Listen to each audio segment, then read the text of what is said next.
Hi everybody. හරි GJ spoken English channel එකට අදත් ඔබව සාදරයෙන් පිළිගන්නවා. මම විහාන් ජයසුන්දර.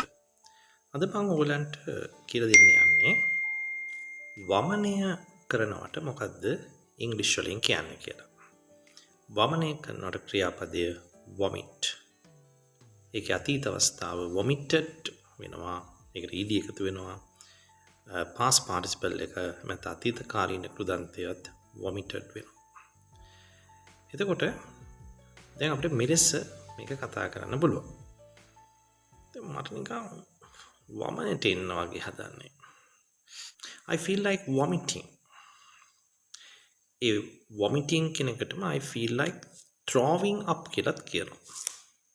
යටින් උඩට එනවනේ. උඩට ගහනවනේ යටින්. ඒකටම කියනවා කටවාරේ throw up කියලා. ඉතින් අපිට feel like එක කතා කරනකොට ක්‍රියාවට ing දාන්න වෙනවා. feel like කියලා වෙනම pattern එකක් තියෙනවා. සාමාන්‍යයෙන් මම classes වල ඒක ළමයිට sentence pattern එකක් විදිහට උගන්වනවා. මම මේ වීඩියෝ එකේදී ඒක ගන්නවා මේක පහදලා දෙන්න. ඒතර මට වමනයට එන්න වගේ. I feel like vomiting. Or you can say I feel like throwing up. Okay? ඔබ බස් එකේ ගමන් කරනවා කියලා හිතන්නකෝ. එතකොට ඔබ ඉන්නේ පාර පැත්තට වෙන අසුනේ නෙවෙයි. දැන් ඔබ ඉන්නේ මේ පැත්තේ. ඉතින් ඔබට සිද්ධ වෙනවා ඒ ඉන්න කෙනත් එක්ක සීට් එක හුවමාරු කරගන්න. මොකද මේ හුවමාරු කරගන්නවට කියන්නේ ස්විච්. දැන් ස්විච් කිව්ව ගමන් ගොඩක් අය හිතනවා අර ස්විච් කියන්නේ අර ස්විච් එක අපි මේ ලයිට් දාන්නේ ඔෆ් කරන්නේ. ඔව් එතකොට දැන් ඔව් ඒක ස්විච් තමයි නාමපදයක් විදියට. නමුත් අපි ක්‍රියාපදයක් ලෙස ස්විච් කරනවා කියනවා හුවමාරු කරගන්නවට. දැන් can we switch our seats? අපි අපේ අසුන් හුවමාරු කරගන්නද? ඉතින් ඔබට කතා කරන්න පුළුවන් I'm going to vomit. Can we switch our seats? එතන going to කියන එක මම කලින් වීඩියෝ එකක් කරා වොන සහ ගොන කියලා. එතනදී මම පැහැදිලිව ඒක කියලා දුන්නා මේ going to වෙනුවට අපි ගොන කියන වර්ඩ් එක කටවහරේ පාවිච්චි කරනවා කියලා. එතකොට I am going to vomit. ඒක ඔයගොල්ලන්ට කියන්න පුළුවන් I'm gonna vomit. Excuse me, I'm gonna vomit. Can we switch our seats? ටග්ගාලා ඉතින් එයා දෙයි නේද? ඒකට 10 කියලා බයට අනිවාර්යෙන් ඔබට අසුන දෙනවා. හරි? ඉතින් අපි කතා කරේ වමනය කරනවට කියන්නේ මොකක්ද කියලා. vomit. තව අපි උදාහරණ ටිකක් බලමු. දැන් ඔබට මෙතන පැහැදිලිව පේනවා වමනය කරනවට ක්‍රියාපදය vomit, වමනය කළා vomited, වමනය කරලා past participle එක ඒත් vomitedමයි.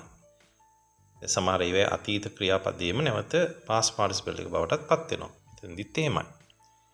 ඒතර මුල් උදාහරණය ඔබට පේනවා she always vomits. ඒතර vomit ක්‍රියාපදය ඒ શબ્දයක් අපිට දාන්න වෙනවා ඒ sound එකක් she ඒක වචනයි නිසා. ඒතර මම පන්ති වලදීත් අපේ දරුවන්ට කියලා දීලා තිනවා සරල වර්තමාන කාලයේදී කතු ඒක වචන නම් ක්‍රියාවට ඒ શબ્දයක් දාන්න ඕන කියලා. ඒතර ඇය නිතරම වමනය කරනවා. She always vomits. ඔහු ලේ වමනය කළා. ඒතර ඔහු ලේ වමනය කළා කිව්වහම අපිට පේනවා දෙවෙනි උදාහරණය මම අරන් තිනවා. He vomited blood. He vomited blood. ඔහු ලේ වමනය කළා. ඒ වගේම අපිට present perfect වලින් කියන්න පුළුවන් I have vomited. මම වමනය කරලායි ඉන්නේ. මම වමනය කරලා ඉන්නේ. I have vomited. ඒ වගේම මට නිකන් වමන යන්න වගේ. I feel like vomiting. feel like. ඒකත් වාක්‍ය රටාවක් feel like කියන එක. I feel like vomiting. මට වමන යන්න වගේ. නැත්නම් ඒකම ඔබට කියන්න පුළුවන් ඉංග්‍රීසි වලින් කටවහරේ අපි කතා කරනවා I feel like throwing up කියලා. ඉතින් මම going to වලින් කියන්න පුළුවන් she is going to vomit. එය වමනේ කරන්නයි හදන්නේ. අර එයා වමනේ දාන්න හදන්නේ. දන්නෝනේ සූදානම් වෙලා එනකොට ඕගානේ. ඔතන she is going to vomit. හරි. අද අපි වමනය දානවට ක්‍රියාපදේ කතා කරේ. මොකද කෙනෙක් ඉංග්‍රීසි කතා කරන්න ගිහිල්ලා මොකද මේ වමනය කරනවට කියන්නේ කියන ගැටලුව આવොත් එයාට ඔන්න උත්තරයක් අද හම්බුණා. ඒ වගේම දැන් මේකේ නාමපදය vomiting වෙනවා වමනයට. වමනය කියන නාමපදය vomiting. හරි. මම හිතනවා අද ඔබේ ඉංග්‍රීසි දැනුමට තවත් යක් එකතු කරගන්න ඇති කියලා. හරි අපි තවත් දවසකින් හම්බ වෙමු.